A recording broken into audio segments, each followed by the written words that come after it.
lose on purpose in football.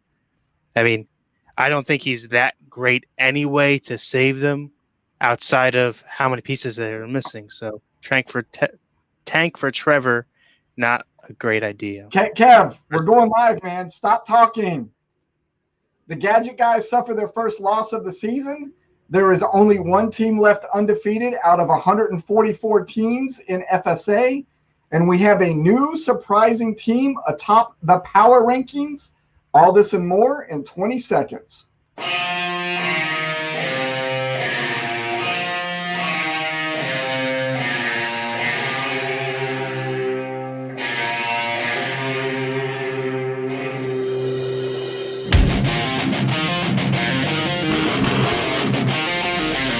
Hey, fellow fanatics, welcome to the Fanatically Real broadcast sponsored by Football, Darts, and Fantasy Sports Alliance.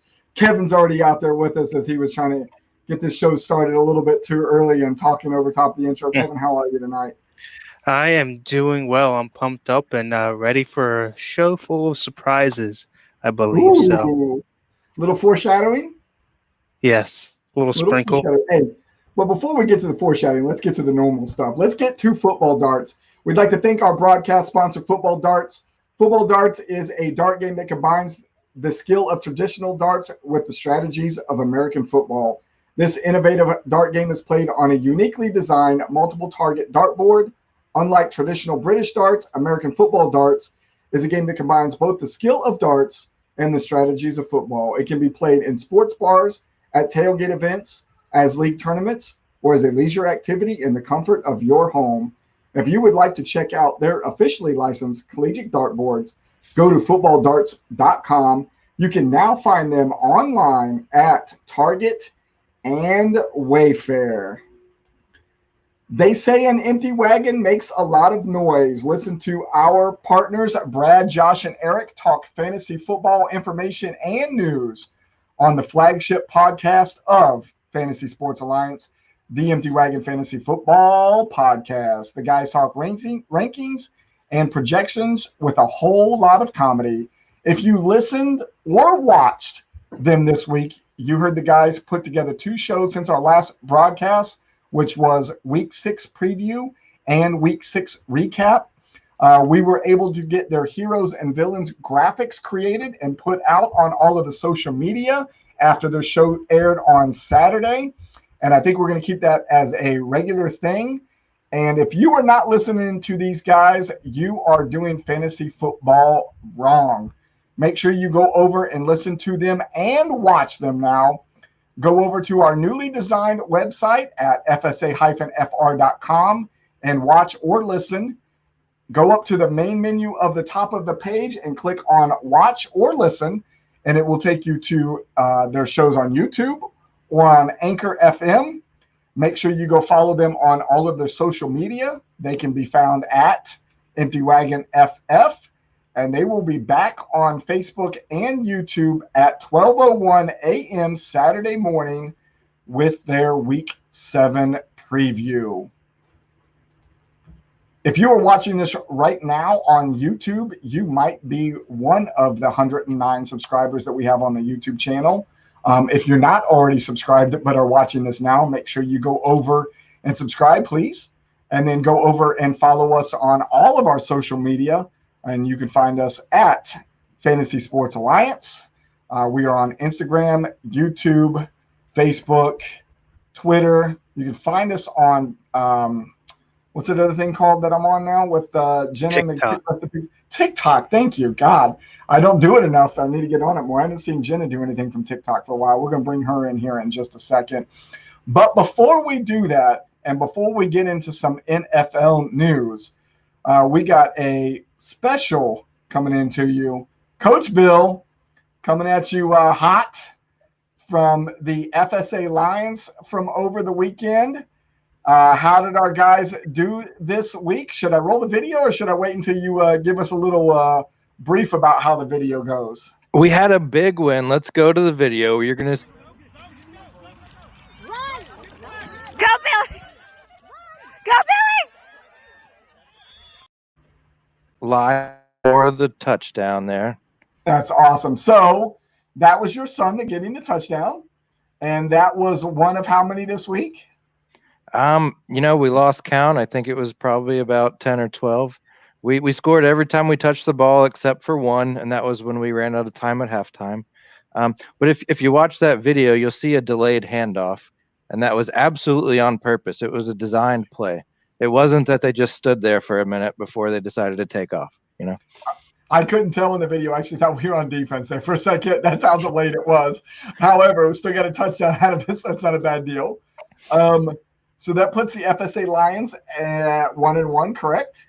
1-1. We had a great practice tonight. We're working on the system. We're a systems team, working on motion, misdirection. You don't even really have to design it. They do it on their own. But we're making great progress on running towards the right end zone. So I feel really good going into week 3. Awesome. So the team that we're playing in week 3, what's their record right now? Wow, I take that back. So we have a bye this week. So we've got two more practices. So we are going to come out just running out of the gates in week 4, where I think we play the Vikings. It's going to be a big game. Who are the Vikings sponsored? Prime time. Probably somebody lame, not anybody nearly as cool as FSA. So we're super proud to be sponsored by FSA. Glad to have that on our jerseys. Real proud of the kids playing hard. We're having fun. You okay to stick around, talk some NFL news with us for a little bit? Love it. All right. So, NFL news. Number 5 overall pick for the 2020 NFL Draft has been named Miami starting quarterback in favor of Ryan Fitzpatrick. It is finally Tua time, but it's not going to happen until after the bye they have this week. I know Kevin's got some strong opinions about this. Kevin, what do you think about Tua coming in and starting for Miami in week 8? I don't understand it. I personally would have stuck with the veteran in Ryan Fitzpatrick. I don't think he's done enough to lose his job necessarily to the rookie. It must be something that they're seeing in practice and had been getting first-team reps to Tua as he's getting healthier and healthier off of the injuries and having time to learn the system there. But we all know that it was bound to happen eventually. Usually, with the roller coaster of Fitzpatrick, we all thought it would have come sooner, but I don't think that this warrants it here. Still had a pretty decent week. I had him projected to be my top dog. If you guys check this out on the Average Bros, I thought he was going to have a fantastic week. Did throw 2 picks, but didn't fare too bad off outside of that. So I think No Chico's tailgating and Brendan Valinka agrees with you. Brendan's actually down in Florida. He says just wrong. Fitz continues to play. I'm pretty sure Brandon actually put something like this out on Facebook earlier today as well. Bill, how do you feel about it? Fitz magic. As a starter, as your backup, you can't go wrong. If he's on your if he's your starter or your bench, you're in good shape. I think probably the most profound thing that came out of this was Tua gets to go into the game last week. A lot of social media posts had him sitting out on the 15-yard line after the game was over, and I just think that was kind of poetic.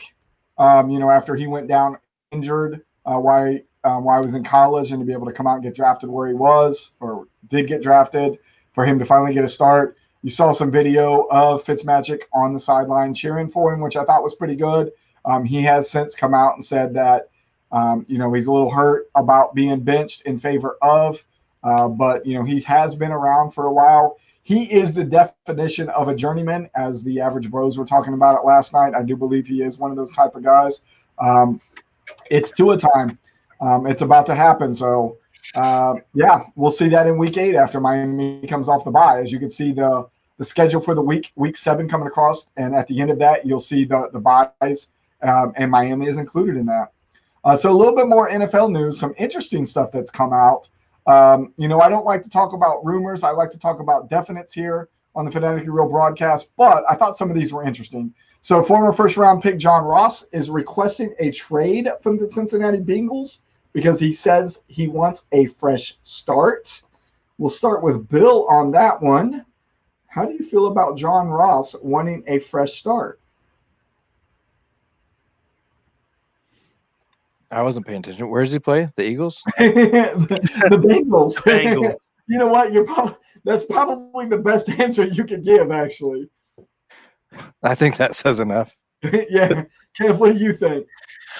I mean, I think it's personally hard to ask for a trade and a fresh start in those terms when you haven't really had a start. I mean, you've seen AJ Green didn't play at all last year, came in this year, played okay with a rookie, kind of what you would expect, building chemistry, but then got hurt. And then you had, I believe there's another receiver there that's eluding me that played better than Ross last year. Tyler Boyd was the other guy in the room. He was their number one last year, had some injury issues as well. I think with all that turmoil going on, Ross should have already pushed himself into the number one position. I think it's got to be something behind the scenes coaching wise, and he doesn't like either his role or the play call or the chemistry that he has with Burrow, which is why he's asking out for a fresh start. But if I'm an outside team looking in, I don't like any parts of that. I'm not going to pick up a slot type receiver, the third receiver on a team that can't build a relationship with a rookie that basically doesn't know any better and is just looking for a helping hand to upstart a career.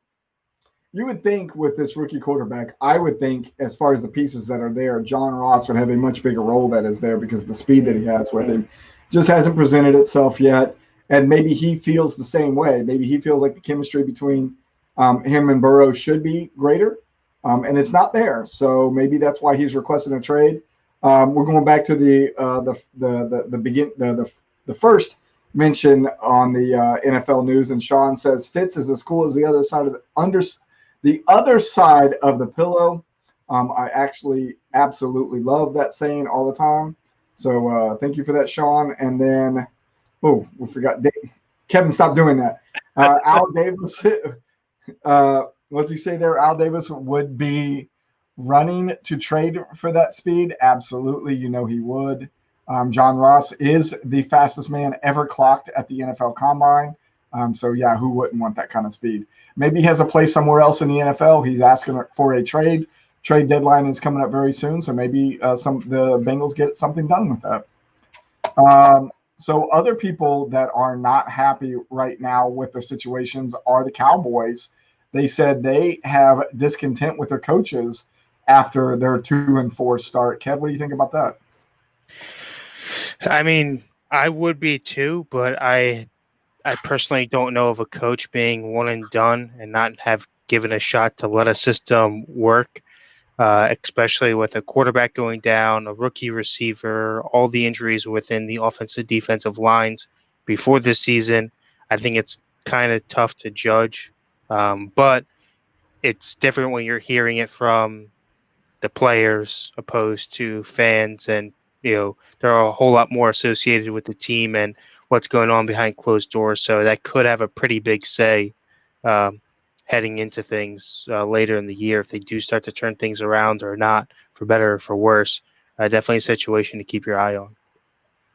Do you think, and I'm going to ask Bill this question, do you think if Dak hadn't gone down, we'd still see the same discontent from the coaches? And do you think it's a Mike McCarthy thing with Jason Garrett being gone? I think America's team is obnoxious and they're so micromanaged. I don't even want to hear about the Cowboys anymore. Yeah, for me, I think that it's more. I agree. I mean, you won't get any fight out of me on that one. For me, I think that not having Dak hurts him, because I think Dak, although not as strong as a leader as he should be, has some sort of voice to kind of rally the players a bit outside of it. So now they're, just, kind of fighting against McCarthy because I know they have less of a fighting chance within that division. So Eric O'Neill from the Empty Wagon Fantasy Football Podcast says, shocking. McCarthy ran a boring offense in Green Bay and he does the same in Dallas. Clean house and get someone who will be innovative. And Eric is a Cowboys fan. And this is him saying that. So I wanted to make sure I pointed that out and put that out there. All right, so I'm getting text messages and emails right now for this next topic that we're going to talk about on NFL News. And it is Antonio Brown coming off a suspension, and the Seattle Seahawks seem to be interested in grabbing this guy. I'm not going to say anything about this. I'll let you two talk it out because I already have my own feelings about AB. Kevin, what do you think about this?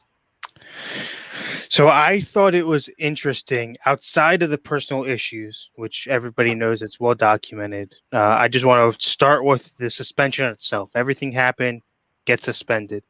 Normally, in most cases, there is no suspension put onto a player that is not on a team. Once they're picked up, that's when most of the suspensions start. This is an odd case where I didn't even know that apparently this has already been counted as his suspension. So as of week 8, he will become available and can play.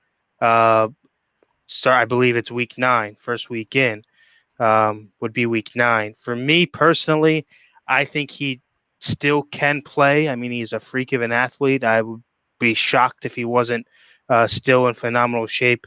And I do know that prior to the season starting, that Seattle was the biggest team in favor to going and getting him. Russell Wilson asking for him personally, saying, I want to play with him. And then the next biggest offense shutting him down being the Buccaneers. They say we want no parts. So that left a really one-horse race as far as things are concerned. What that means for fantasy, I guess my waiver moves from today speaks for itself. I've already gone out and picked them up.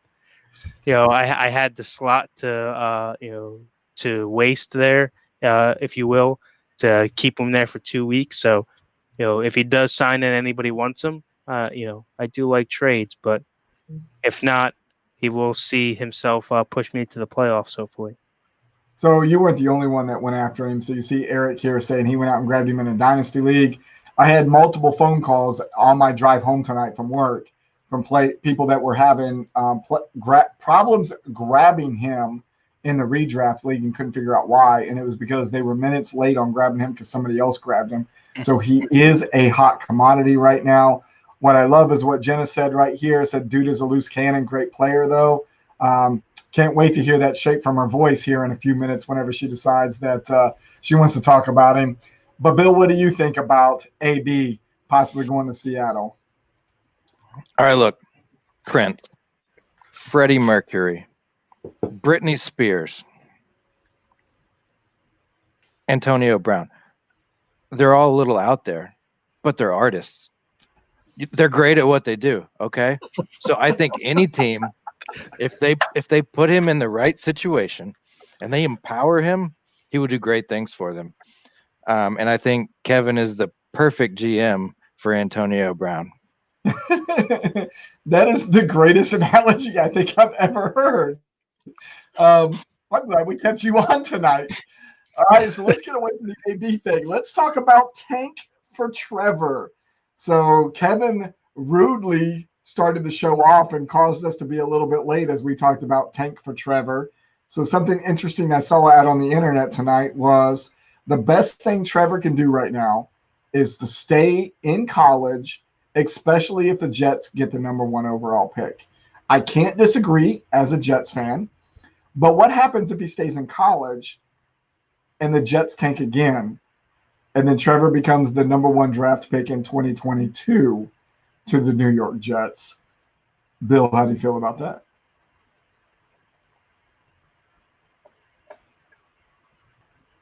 Are the Jets still playing in the NFL? Are the Jets still relevant? I'm pretty sure they're getting ready to move up to the CFL. I'm pretty sure there's a couple of teams that are from the NFL that are filling out applications right now for the CFL when they decide that they're going to come functional again. Jets is one of them. So I just think Trevor my Pee Wee flag football resume is probably going to get me Adam Gase's job. So that's about all I'm thinking about right now. And remind everybody how old those kids are again. They're 5 and 6. 5 and 6, yes. Okay, good. You do have a shot of Adam Gase's job, that's for sure. Kev, what do you think? So I would have to look up, only because I'm not. I do admit I'm not too big into college, so I don't know the ruling around this. So I believe he has to, once he puts out that he is going to into the draft and not staying back. Once he gets drafted, can he go back and then get back into the draft and be redrafted, or is his contractual rights held by the Jets? Does that make him ineligible to go back and play? Almost like an Elway situation, or no, Jim Kelly, was it? Yeah, It Jim was Kelly. Elway. It was Elway. Yeah, who wanted Okay, to. so if you want, so Elway and Eli Manning were very similar. Well, Ended up being- it was Jim Kelly, I believe, that he was the one that he didn't want to play up in cold weather when being drafted, and went and played in the USFL yeah, but instead then in and they Houston. didn't ever start a game with the Houston Gamblers. Yeah, Right. But yeah. then his contract was still held by Buffalo.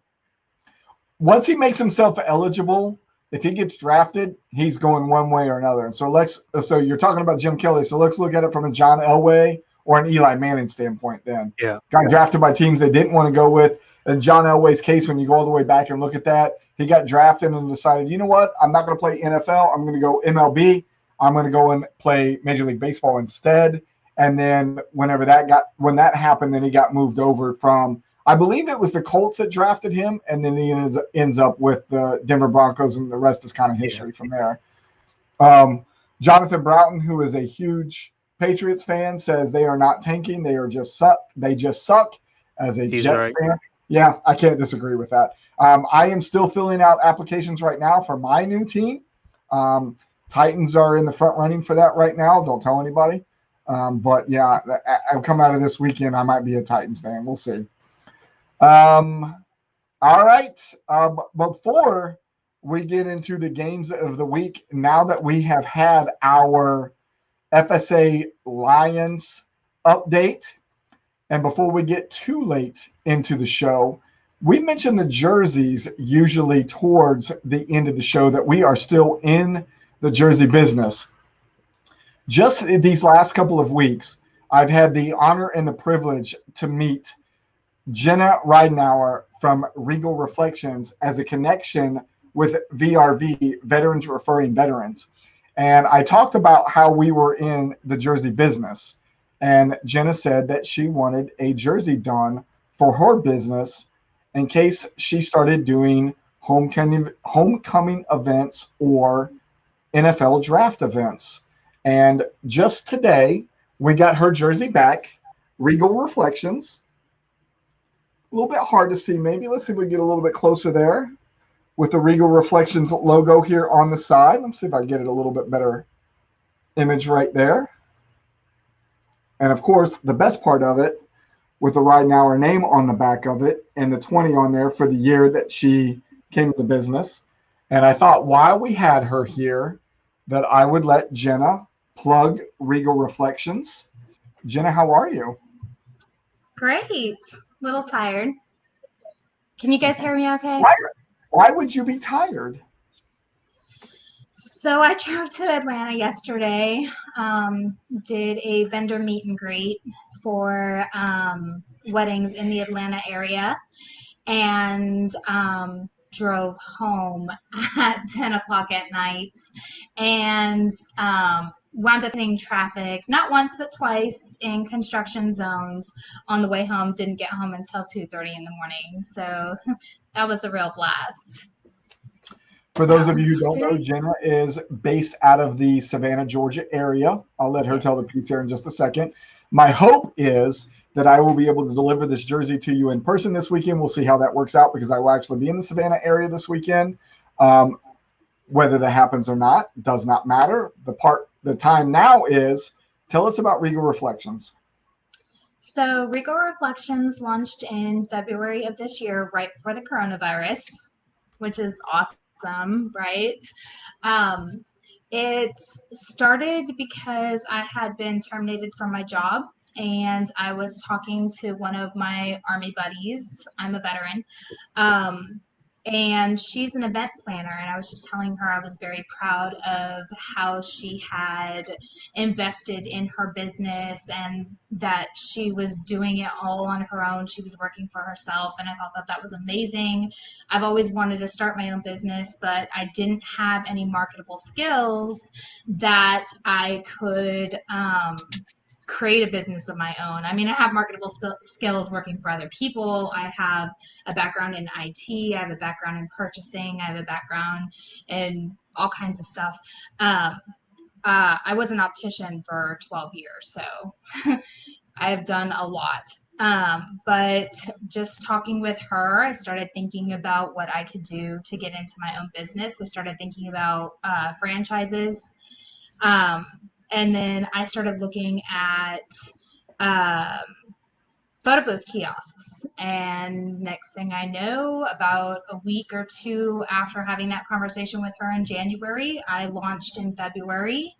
And essentially, it is a 6 foot tall mirror photo booth. So I think I've seen something like this at the daddy-daughter dance that I recently did here on base. Probably was the same thing. I'd never seen anything like it before. And then whenever you and I contacted or connected on VRV, I was like, oh, that's what that was. So how have things been? And I'm going to assume when you're talking about this friend, we're talking about Amaris. Yes. And her business, which is great that the two of you are close to where I'm at. And we've already had the conversation after the VRV connection that night that when we start doing FSA get-togethers, preseason, in-season, postseason, to be able to lean on the both of you to help coordinate those and then bring this photo booth with yours. So what is the biggest selling point for Regal Reflections? Biggest selling point is that not only do I have a physical booth, which is a lot of fun, not a lot of people in the Georgia area actually have this booth. I think that I've come across one other person. They're about 4 hours away from me. But not a lot of people have this equipment, so it's kind of like a step above the competition. Well, I wouldn't necessarily say competitors, but I would say other photo booth people in the region. A lot of them don't have this specific equipment. And then I also offer a virtual option, which is great right now with COVID. So you have a lot of people that can't travel to weddings, or, you know, grandma doesn't want to go to a big wedding where there's going to be 150 people and it might be a super spreader event. So grandma can be there in spirit. You could just send her a link. It removes the background. It will replace it with the background. It'll put an overlay over the picture. And then you can have an option to send it to the printer as well as get a digital copy. So you can actually get a copy for your guest book if you get guest book services. So we kind of have adapted to our environment, our current environment with COVID-19. And I think that that is a major selling point right now, is just being able to adapt and accommodate everybody in the event industry. What is the radius of you are willing to travel outside of where you're at in Savannah to be able to do events like this? Anywhere you are willing to pay me to go. I like that. I have a mileage charge of 75 cents per mile outside of a 30-mile radius for the Savannah area. So outside of 30 miles, there's a 75 cents per mile charge. However, I typically don't list it as a mileage charge when I'm doing my quotes, only because I think a lot of people get that like shell shock and they're like, well, I'll just go with somebody local. Well, you're going to be paying for subpar equipment, and you're going to be paying the same price for subpar equipment just for somebody who's local. So I have a tendency to roll it into the hourly price. And then that way they're not getting shell shock and just saying, oh my God, this is what I'm paying for. Like, I'll just find somebody else local. But anywhere that's willing to pay me to travel, I will travel. If you want me to come to New York, I will come to New York. If you want to pay for my hotel room, great. However, what's the next thing for you and Amaris working together? So we are going to Four Brothers Mead in St. Louis for the VRV event. So hopefully we'll see you there, Brian. You better take that weekend off. Come out there. Come Well, out there and hang out with us. the problem is general order number 1 says I still have to stay within 250 miles right now. You know what? What they don't know won't hurt you. But everybody is welcome. So if you guys can make it out to St. Louis on November 7th, it's at Four Brothers Mead. Actually, it's in Festus, which is about 30 miles outside of St. Louis. But we will be there the 6th, 7th, and 8th. We are flying back on Sunday, flying into Atlanta. I'll be driving home. And then in January, we will be doing the Bridal Expo in Atlanta. So that's kind of what's on the menu for us. So Festus, like Festus for the rest of us. I don't know if that's the same place or the same thing. Where Close can we enough. find you? Hit us up with all of your social media links. Tell everybody where we can find you out on the interwebs. Sure. I'm at regal-reflections.com is my website. I have Instagram. It's regal_reflections. I am on Facebook. It is Regal Reflections LLC. Please do not forget the LLC. I had made a page and then I was unable to access that page and Facebook will not delete it. So if you don't get the one with the LLC, that's my old page. You will not get updated content or any promotions that I may have going on. So make sure you include the LLC. I'm also on LinkedIn. You can find me there.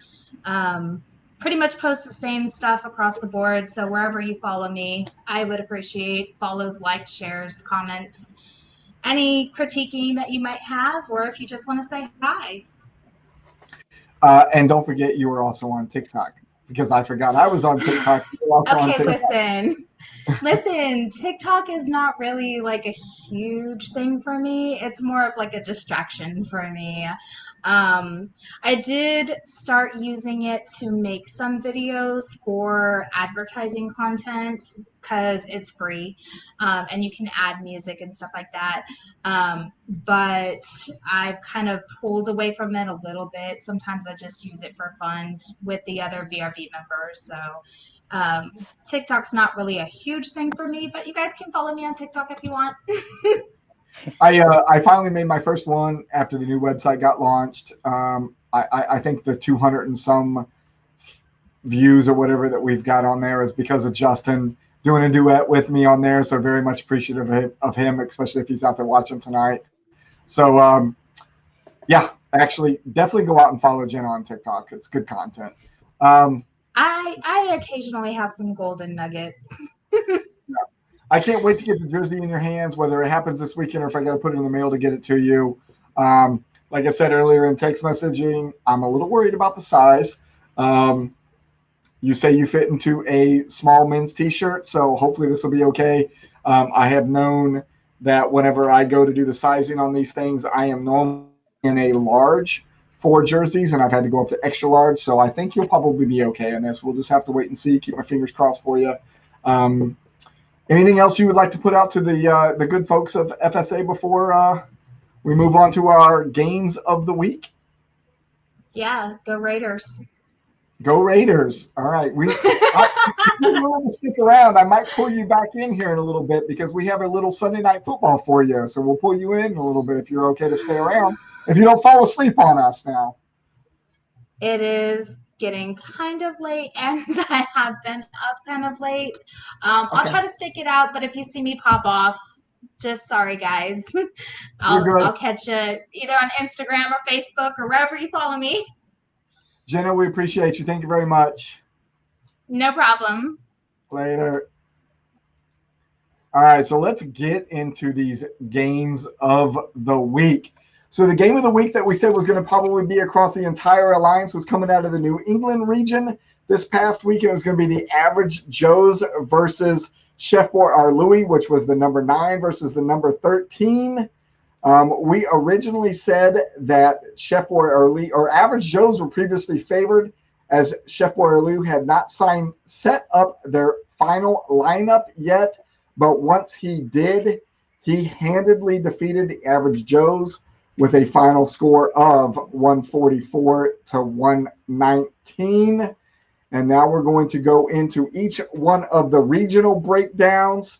We just got done talking about that New England game. We had an amazingly close game in the Appalachian region between the Angry Vipers and the Evil Empire. As close as this score was, it is still not our margin of victory game of the week. But with a 0.64 point margin of victory, the Angry Vipers grabbed the win with a final score of 134.32 to 133.68 over the Evil Empire. And that was against our own Kevin Godwin. Kevin, how do you feel about that? Not happy whatsoever. This dropped me pretty far out of contention of things, I feel anyway. As I'm watching the game, it really came down to Amari Cooper on one side and Hopkins on the other. Obviously, we know that Kenny and Drake kind of blew up, and Hopkins did not perform as well as he has been the past few weeks. So I was, and having garbage time points given to Cooper kind of cemented it for me, where I thought I was going to have a 5 to 10 point victory. Ended up in a very, very painful less than a point loss here. So how do you feel about your team right now? I'm struggling. I'm in panic mode. I'm right on the fence. Within the Appalachia region, we have 5 teams that currently are sitting at 3-3, and I am at 500 against those teams, having 2 wins against Coach Bill's Merman and the Evil Empire, and then another 2 losses within those 3-3 teams. So I got to do something. I got to make a couple moves, hopefully, to get back in the winning swing of things. You have some moves in mind tonight, maybe? I mean, I've been trying to get a running back. I don't know, Coach Bill. I don't know if you got any running backs you could lend one to me. You want a running back? What are you thinking? I mean, I know that you've got Rojo. I know there's the other Jones over there. I know you've got Drake, but I know your heart's pretty send me set. Send me a trade. Let's see what happens. I know your heart's pretty set on keeping Jones. I don't want to break your heart there, so check out. I love the Joneses. You know, I try to keep up with the Joneses. You know, I hear that's what you're supposed to do. What if we did something like Jones, Rojo, the lesser of the Joneses for yourself, and Claypool, the weekly nightmare from the Steelers for Stephon Diggs and Justin Jackson? Well, I don't know. Did you send it to me? I did so. Here, Brian, can we get this on the screen? Oh, hang on. First, I was busy liking Regal Reflections on Facebook. Well, there's nothing wrong with liking Jenna's Regal Reflections, so we're all happy about that. In fact, I see Jenna down in the bottom corner laughing, so she's very happy about that. So she's go ahead and put the screen up there, because yeah, okay. So I made sure I liked this page, and everybody else should too. But we can close Facebook. Oh, I found it on LinkedIn too. So anywhere you can follow them, make sure you do that. Oh, well, of course, this is the page that I spend all my time on, the FSA page. There's an Average Bros podcast on Tuesdays. There's Empty Wagon. You know, there's so much on here. So this is where I spend most of my time online. All right, we'll close that. All right, here we are, finally. MFL. Let's go to trades. Okay, interesting proposition. But Kevin, I have a question. Does Damian want either of these folks? That might be a possibility for later. I have not dove too deep into that. Well, no, I mean, I only want to do this if, you know, Damian would rather do it, but I get to. You know, well, Damian wants to know if you're even ranked right now, Kevin. Unfortunately, I am not. I don't know how I fell so far behind him. He's sitting at 18. I am sitting in the middle of nowhere. Hence, having to do deals with the devil. Damian himself does want some of these players. He likes Diggs. He wants to pair Diggs with Allen, which I know he likes that quarterback wide receiver combo. So keeping him out of his hands and hopefully a running back into mine. Well, if Damian wants Diggs and this trade means he doesn't get him, then I'm doing this. So let's accept that. Rojo, welcome to the team, bud. Be ready. All right, so what does the starting lineup look like for you two this coming week as we go into week 7 now? That is an interesting question because now I have some room here to move things around. Yes, Oh, Damian. look at that ugly mug right there. You should bring that stash we back. all missed the stash. I think you need to bring it back. Well, I felt like it was not appropriate while coaching young kids and You're flag probably football. not wrong with that.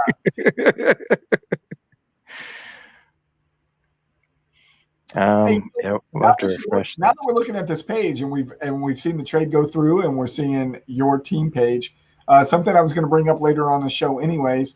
I hope everybody likes the new Halloween theme that you see on there.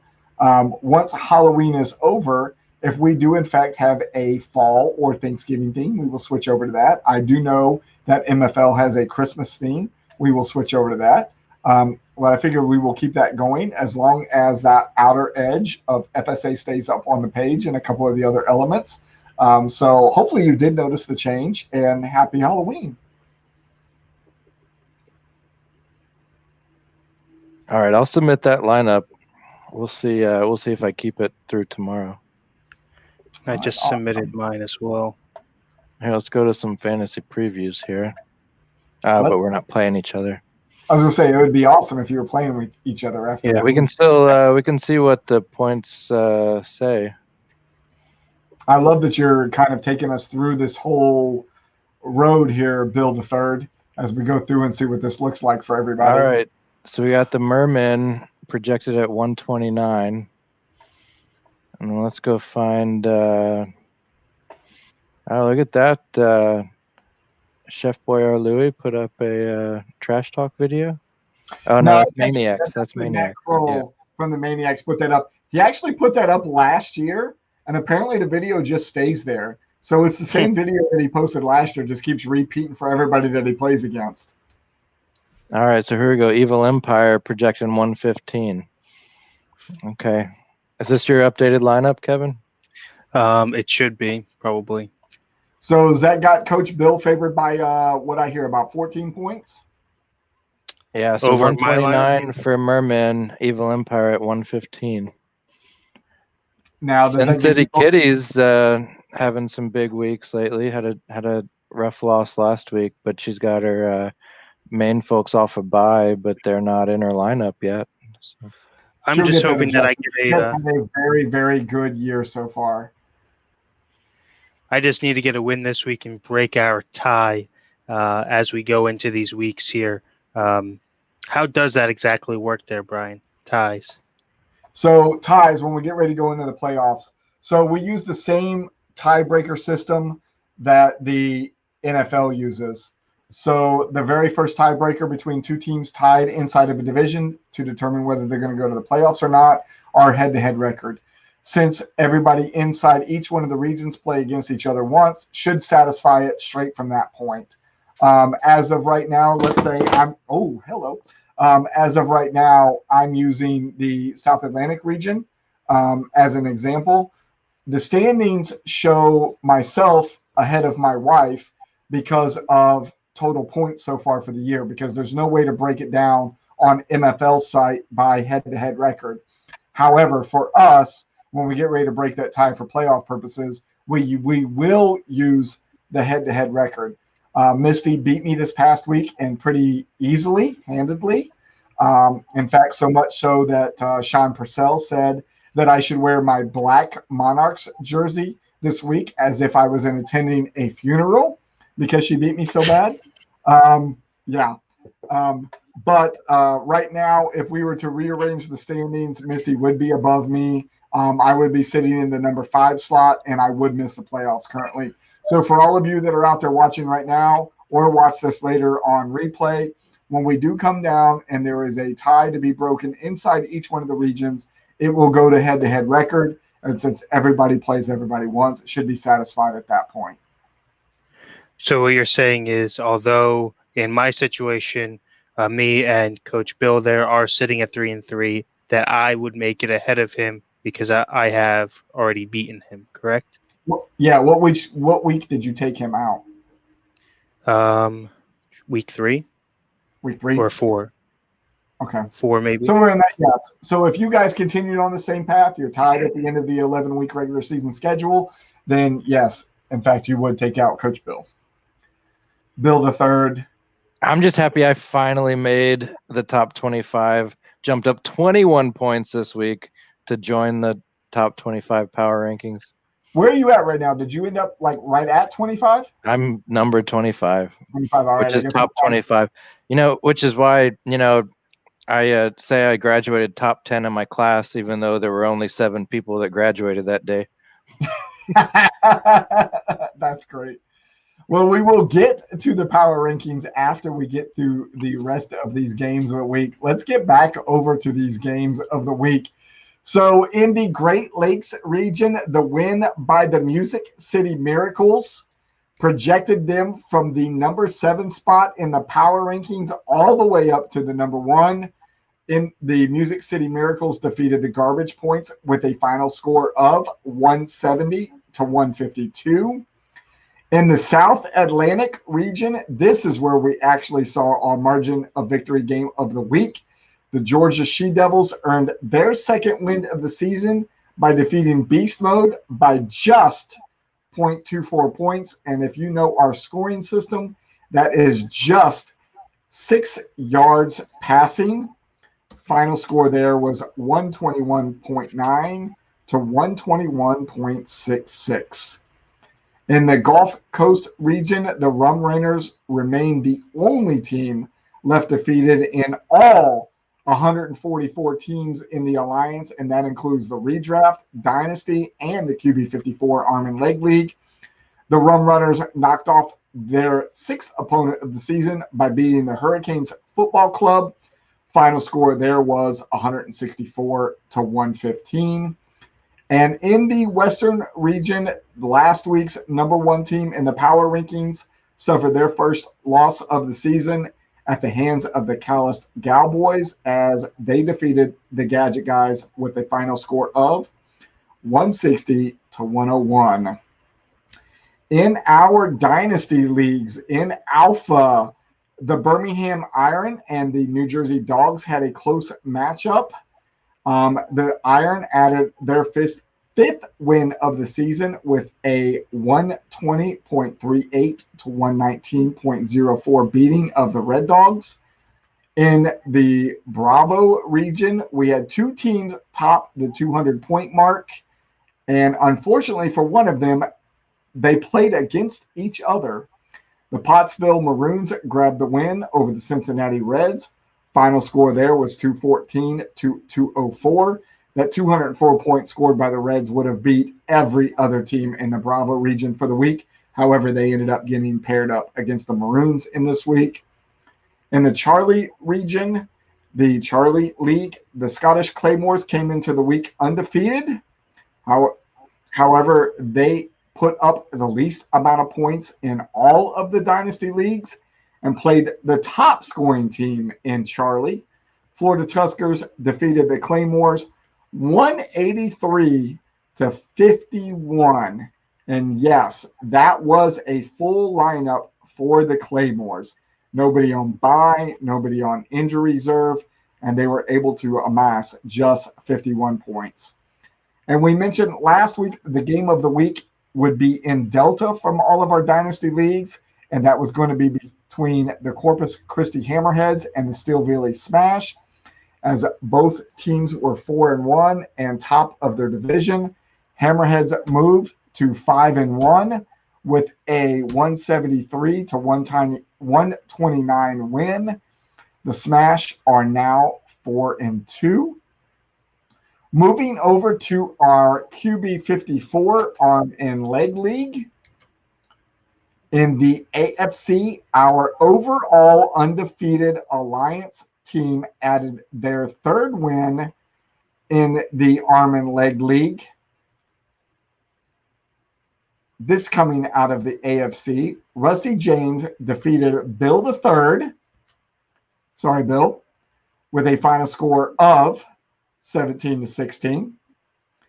And in the NFC, Rusty James' wife, Lucy James, won her matchup in the NFC by scoring 0 points. You might ask, how does that happen? Well, her opponent, Bob Reddick, scored -2 points, and Lucy gets the win 0 to -2. I love that league. I love being able to score 0 points and still being able to get a win. Yeah, And I've never seen a league where you cannot score and still win. it's awesome. Like, who doesn't want to be in a league like that? So sometimes scoring 0 is good. In this case, it wasn't bad. And in this case, scoring only 16 points wasn't good enough for you, I guess. And Rusty scored 17 was just good enough. So we were going to bring up right now in this point, according to my script, we were going to talk about the Halloween look of the websites. However, you've all seen it now, thanks to Bill accepting the trade from Kevin. Congratulations to you two in the Appalachian region. I sure wish you guys were playing in the South Atlantic region because I need some help at the running back position right now. Good on you guys. Hey, let's get over to these power rankings and what they look like for the week. So as we said at the top of the show, we have a new number 1 in the power rankings. The Gadget Guys, after sitting there for a couple of weeks, has dropped out. They are in the number 2 spot. And the number 1 surprising team in the power rankings is the Music City Miracles right now, as he jumped up a ton of positions to be able to get in that spot. What's even better for Todd, the general manager of the Music City Miracles, is he is playing for free this year. Why? Because he won the NFL playoff challenge that we had at the end of the year last year. And we said that the prize of winning that was going to be a free entry into the redraft league for FSA. And there he is sitting at the top of the power rankings right now. Gadget Guy sitting at number 2. Our only undefeated team left at number 4, the Rum Runners.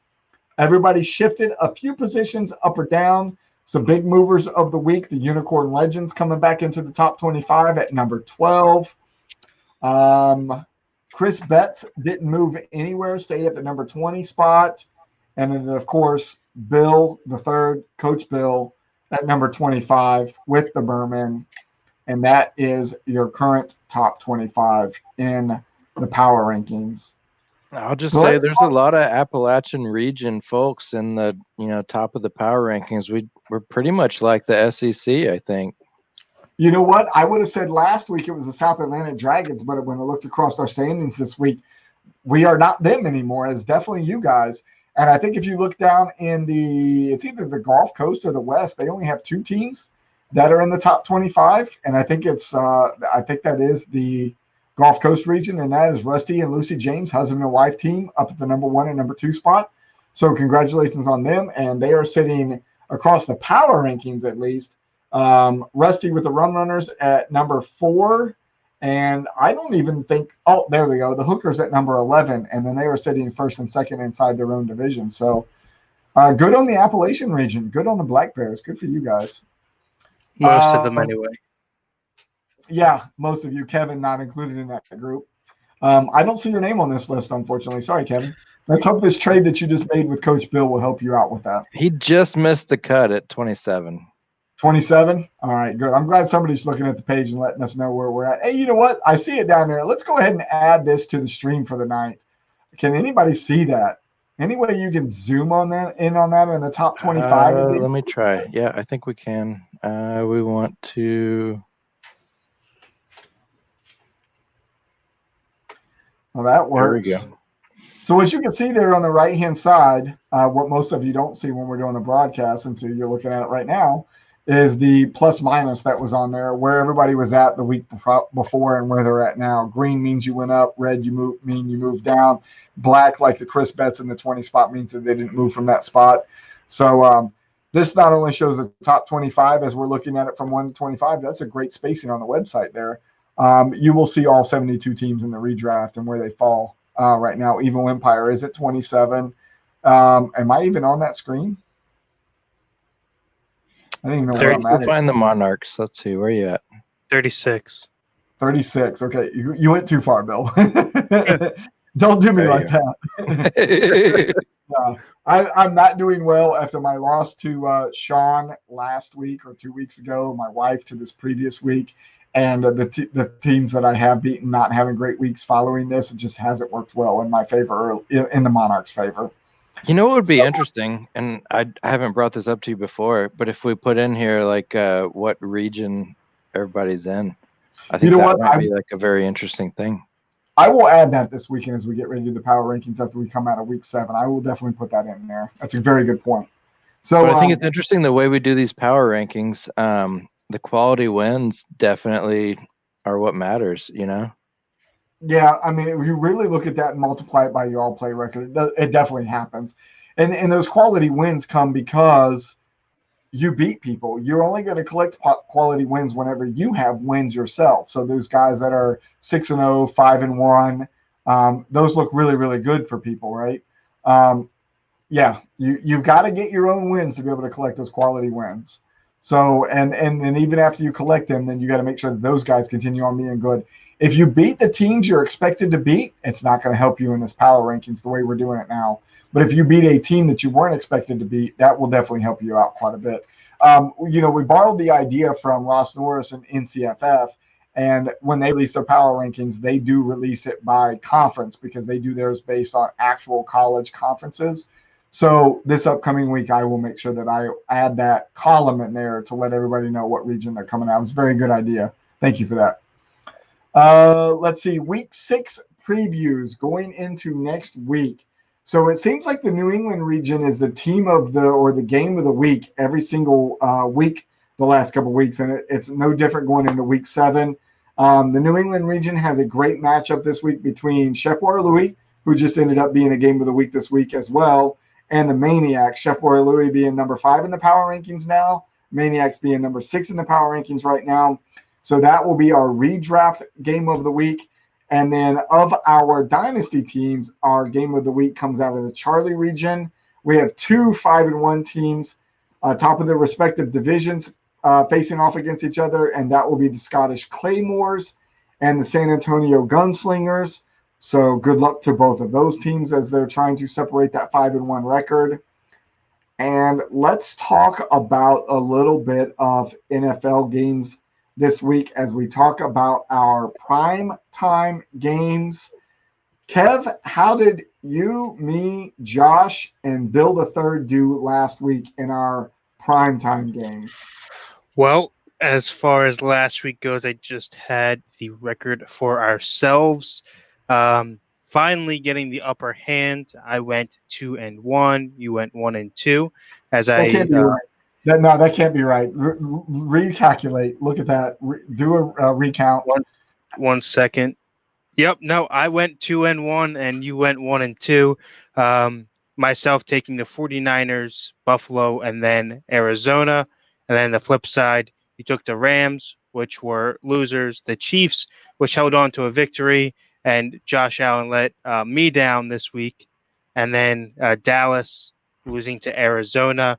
That brings our total records, yourself sitting at 11-8, and then sneaking up behind you, 9-10 for myself. Now you're below 500. That's not really sneaking. I see you back there. You still suck. It's okay, though. You might be able to make it up this week, and we're going to make sure that Bill the Third gets his picks in this week. He is the guest on the show, so we'll let him pick first on every single one of these. Thursday Night Football is back. We got the New York Giants at the Philadelphia Eagles. Eagles are favored by 4.5 with an over-under of 45 points. Bill, who do you like? The Eagles are trash this year. Philadelphia should stick to cheesesteaks. That's all that's good that comes out of Philadelphia. I've got the Giants this week in a big win. Kev, what do you think? I mean, I think that Philly does have amazing cheesesteaks. I do agree with you there, Bill, and I agree with you with the game as well. Everyone who does not know, I am heavily invested in on the Giants this week, having Danny Dimes as one of my starts, as predicted on Average Bros. The Giants should win this with a damaged Eagles team, both at running back and now tight end, paired with their growing total team injuries.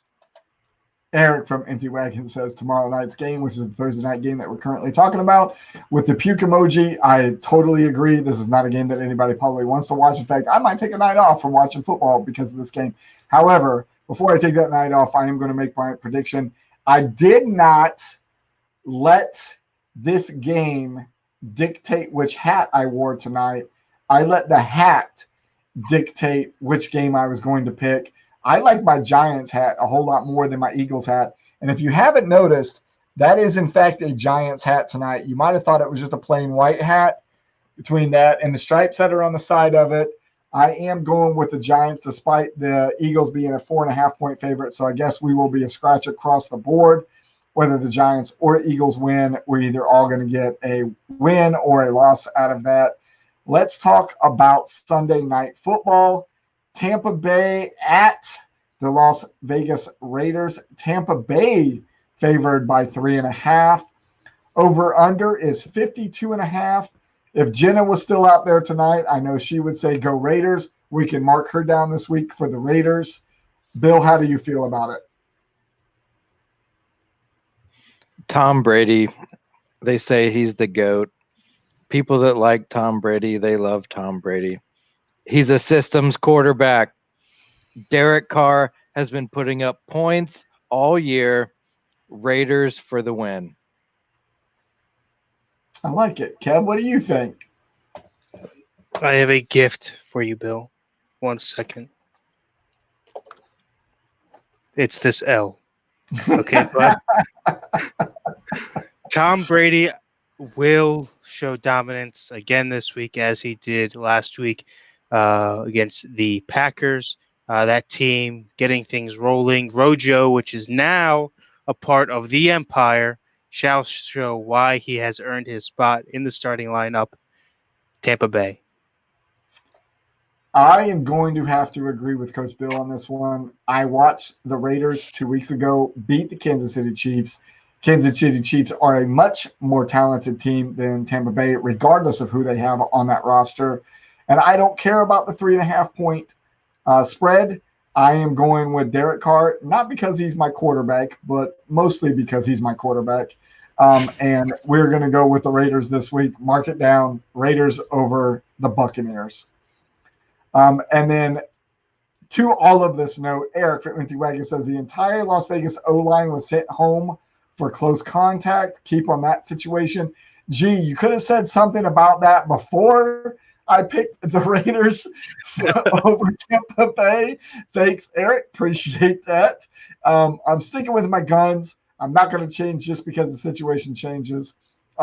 Let's hope they have great backup O-linemen for that team. And we're going to go the Raiders over the Buccaneers. That's just going to make it harder for Tom Brady to find somebody to blame it on when he loses. He forgets that there's 4 downs, not 5 downs in NFL football. He's getting up there. Yeah. Hey, man, he's only like a year or two behind me in age, I think. Stop it. Let's talk about Monday Night Football. Chicago at the LA Rams. Rams are favored by 6. Over under here, 44.5. Bill, what says you? Big Nick. This is a kid's show. I'm going to keep it PG. Appreciate you. But let me just say, I love Nick Foles. The guy is passionate about football. He's passionate about his team. He is a professional quarterback. I've got Nick Foles for the win. Ken, how do you feel? Finally, something we can agree on there, Bill.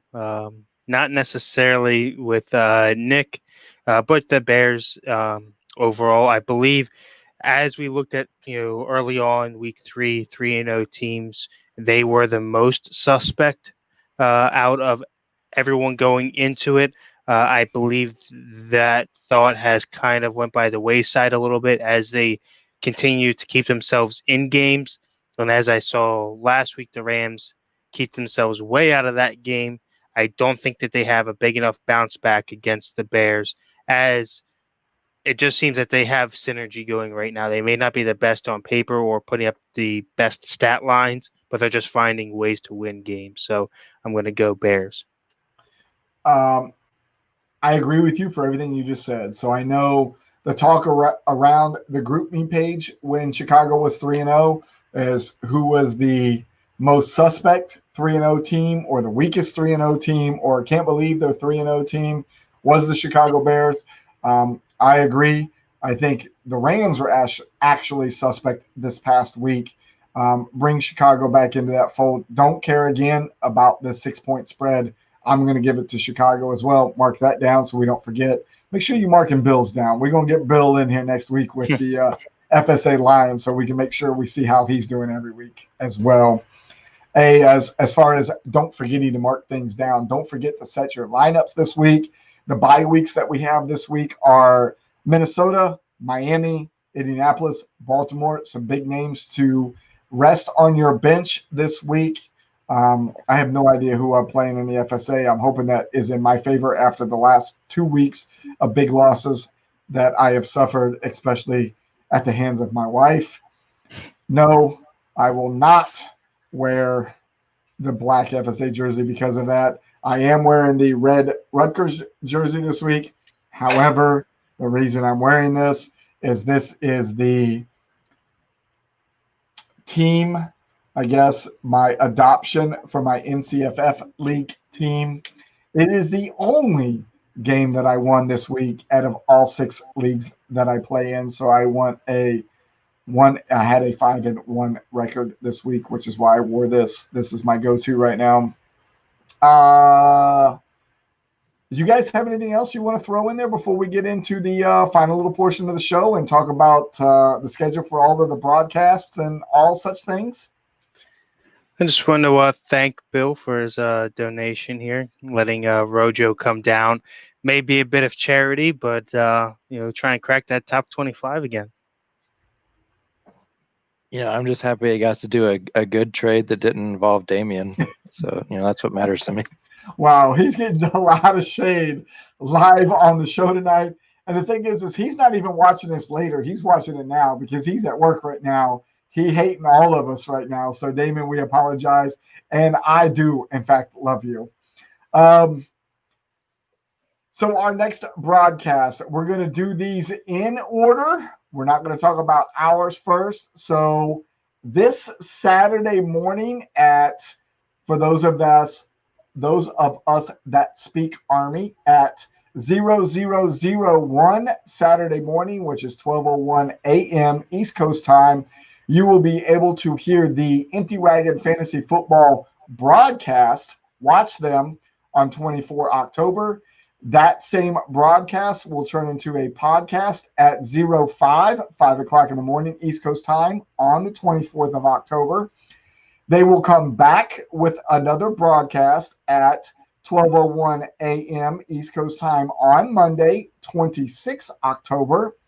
That broadcast will be released as a podcast at 5 o'clock in the morning East Coast time on the 26th of October. That is a Monday. The Average Bros, Kevin Godwin and his brother Josh, will be back at 8 p.m. East Coast time on the 27th of October. And then we will be back with this Fanatically Real broadcast, 8:30 p.m. East Coast time, 28 October, next Wednesday. Damian says, just taking it on the chin tonight. It's hard being the best. Sometimes it's got to be accepted. Who currently is the best in the Appalachian region? Just asking. Not him. Not him. He's tied with us. Not enough. So not him. Out of Is the, enough. Yeah, out of the three of us, he's the highest power ranked, but we are all tied at 3-3 between Damien, myself, and Coach Bill. So who leads that? You guys got 2 teams 5-1 in the region, right? Yes, we have the Sin City Kitties and the Ship Huggers. Sin City Or- Kitties has a great team.